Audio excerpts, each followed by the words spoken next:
The Hei Hei name has been in Kona's catalog since way back in 1998 when it was a US-made titanium hardtail. In more recent times, it's been a full suspension cross-country bike, which brings us to this green machine. I'm Mike Levy, down at the tracks here in Squamish, BC with Kona's all-new Hei Hei, a 120mm travel, 29-inch wheeled cross-country bike that Kona says is designed for speed and fun. Now you can get the Hei Hei in two different flavors right now. This is the top of the line CR-DL model that goes for 6,000 American dollars.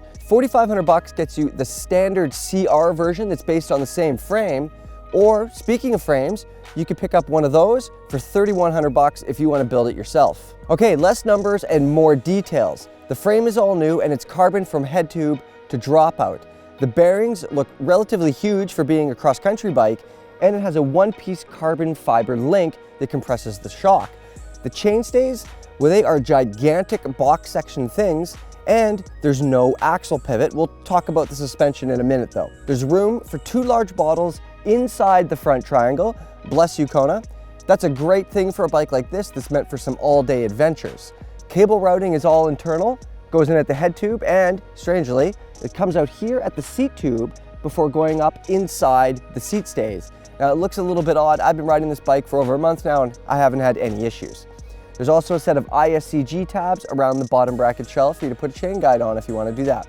Okay, let's talk about suspension, and this is an all-new design for Kona. The previous Hei Hei had 100mm of travel, and its vertical shock was mounted here and compressed from above with a tiny rocker link. Obviously, you can only get one bottle in that triangle. This version, they've moved the shock up here underneath the top tube to deliver 120mm of travel, so it's definitely going to be a little bit more forgiving. Also, instead of that small link from above, you have this link here compressing the shock, and there are no axle pivots on this bike. So to save a lot of weight, Kona has ditched the sealed bearings and the pivot hardware, and the seat stays are designed to flex. It's engineered carbon. And this isn't a new idea. We've seen it on all sorts of short travel bikes, and it's an effective way to save weight and keep things stiff. Zoe here wants to know about the Hei Hei's geometry.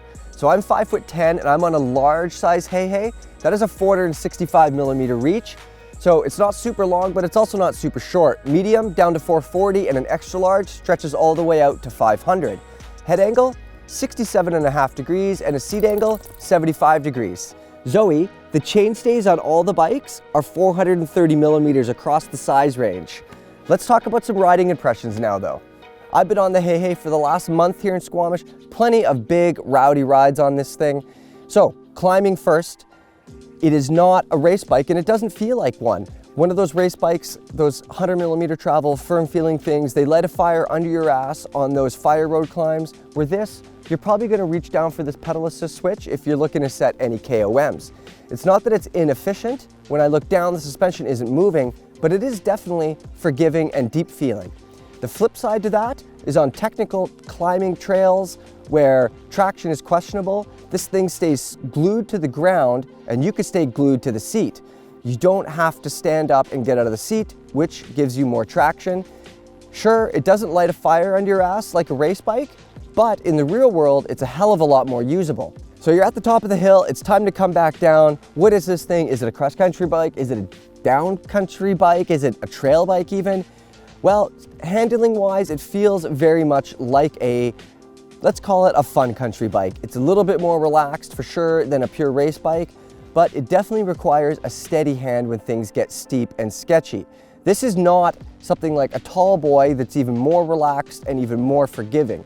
When you're on this thing, it feels like a cross-country bike that's just letting you go a hell of a lot faster and have more fun.